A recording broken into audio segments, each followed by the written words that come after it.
Good morning and welcome back to Coffee Break.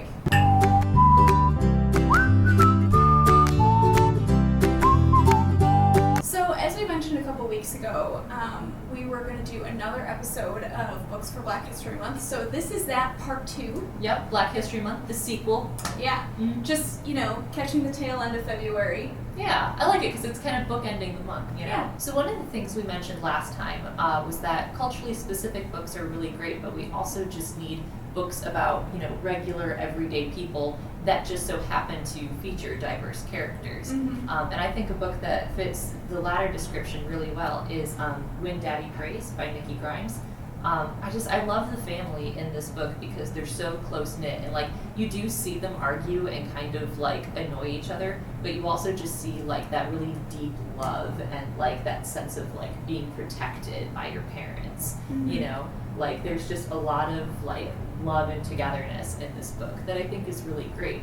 And there's nothing in the text to indicate, the race of the characters, not even the gender of the protagonist, really. Mm-hmm. And so it's all based on the artist's interpretation and everything.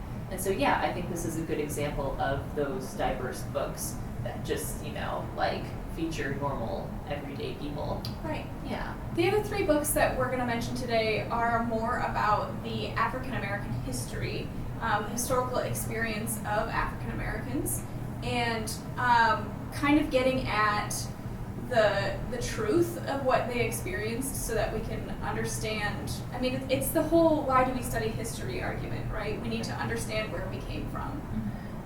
So one of those books is Ben in the Emancipation Proclamation. I think from one angle, this is the story of a boy hero.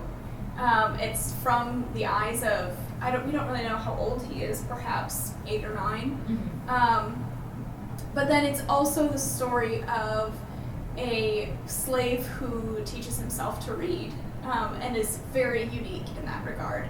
And I think as I read this, and especially get to, I don't think this is really a spoiler based on the title,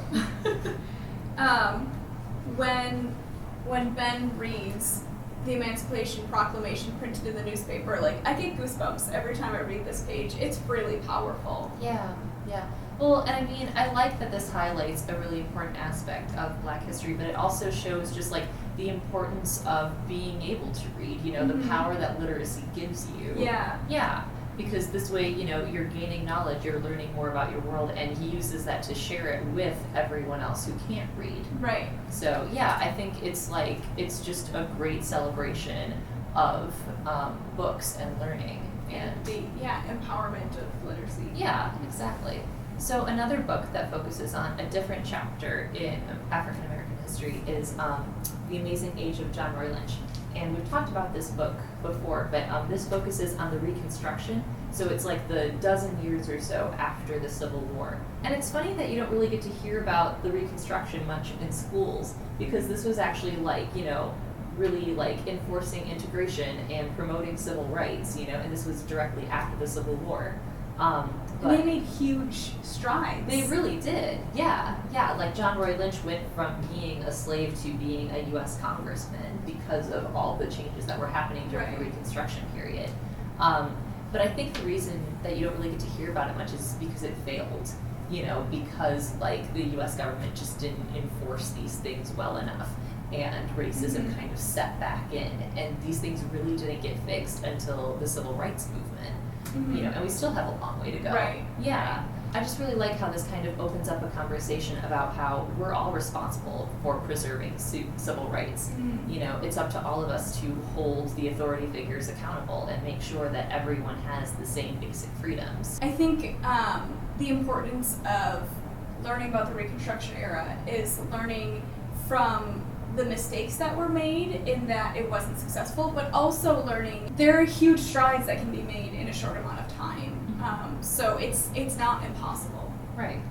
Just because it failed doesn't mean it has to fail. Right. Mm-hmm. Our last book is I Lay My Stitches Down, Poems of American Slavery. And this book is historical, but it's more about the general slavery experience. So it doesn't focus on one main character. But I just think that this is really beautifully done.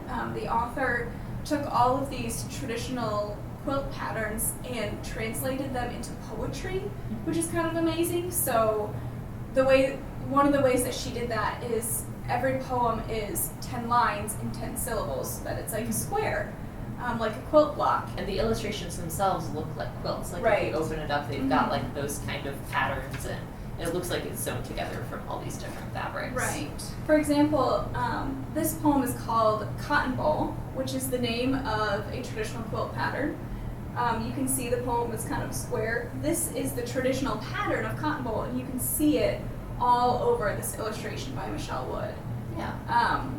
And I also like how the poetry is beautiful, but there's also this description underneath explaining an experience that this is based on. So the poem called Underground Railroad also has this explaining underneath what the Underground Railroad was and what the dangers of it were. I really like this final poem and illustration, Basket. So Michelle Wood included all of the different quilt patterns in this illustration.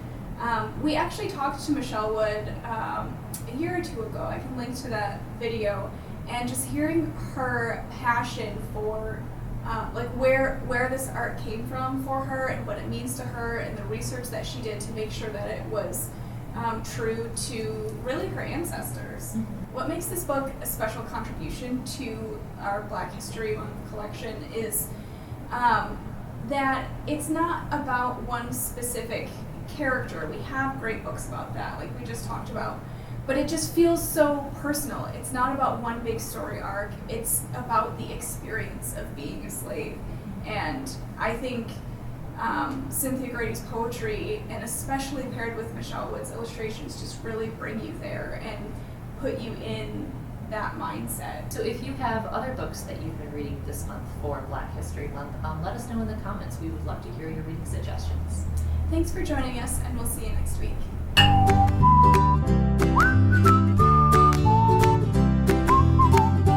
We planned it that way. Definitely. Absolutely.